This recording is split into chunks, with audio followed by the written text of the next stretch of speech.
I think I have found proof that Roman Reigns is not going to win the Royal Rumble, that Cody Rhodes has an issue with authority, and that the WWE Tag Team need to split up ASAP. I'm Ben Allison, and I've analysed last night's episode of Friday Night SmackDown, and here are my 5 key findings. In at number 5, what are WWE planning for Apollo Crews? For the last few weeks, he's just been walking around backstage, walking in on tag teams and the tag team drama which is going on, snitching on the heels, and then walking out. I mean, there must be a plan here, and I'm excited that they're doing something with him, and hopefully it's going to be something good, but I have no idea what it could be. I mean, since getting called up to the main roster for a second time, Apollo Crews has done next to nothing. I mean, the only thing notable that he's really done is helping the burial of Giovanni Vinci. So the consistency with these segments the last few weeks, well, it kind of is the most consistent thing that he's done on the main roster this time round. So hopefully there is a plan. I think there is a plan, but I have no idea what the plan could be.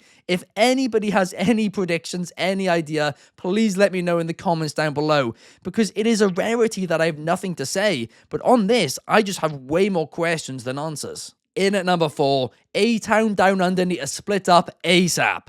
Before the tag team, from a purely kayfabe perspective, Austin Theory was one of the top superstars in WWE. Now, of course, as fans, we know something was missing. He wasn't connecting with the audience, but from a kayfabe perspective, he was winning a lot. Meanwhile, Grayson Waller was red hot. He had just been called up from NXT, and all he needed was a little bit more TV time. So when I heard they were being paired together, I did have a lot of hope for this. I thought this could be something which could elevate both of them, but it has done anything but. Not only have they looked like complete idiots when they have been used, but they have very rarely even been used. I mean, they have literally just wasted 18 months of both of their careers. And I'm going to be honest here, unless WWE have plans for Austin Theory that they're going to do in the very near future, I think he should leave the company. He's only 27 years old. If he leaves now and takes inspiration from Cody Road and Drew McIntyre and tries to find what's missing on the independent scene, he could come back in a few years' time and be a main event star,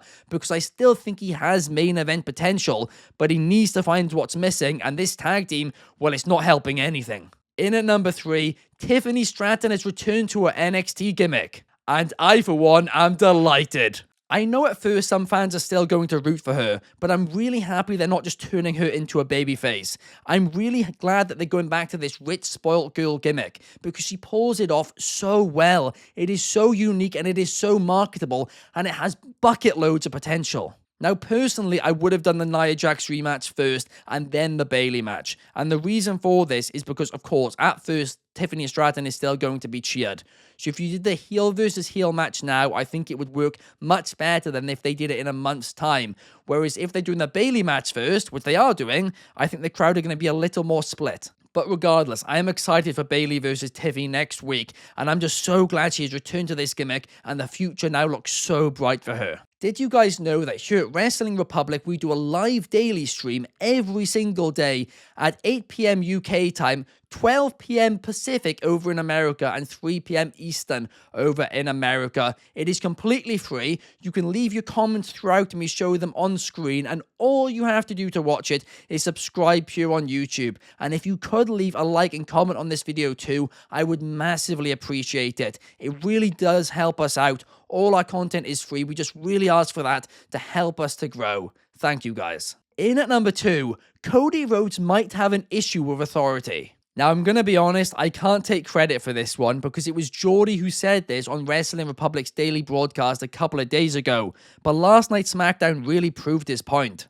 And his point is that Cody Rhodes literally goes against or tries to argue with every single decision Nick Aldis makes. No matter how small or big, he'll argue with it. For example, last night, not only did he disobey him when he told Cody to not go up to KO, but also, when Nick Aldis tried to kick the Bloodline out of the venue, Cody Rhodes grabbed the mic, said, no, we'll wrestle them later tonight instead. And this is the case literally every single week. This isn't just a one-off.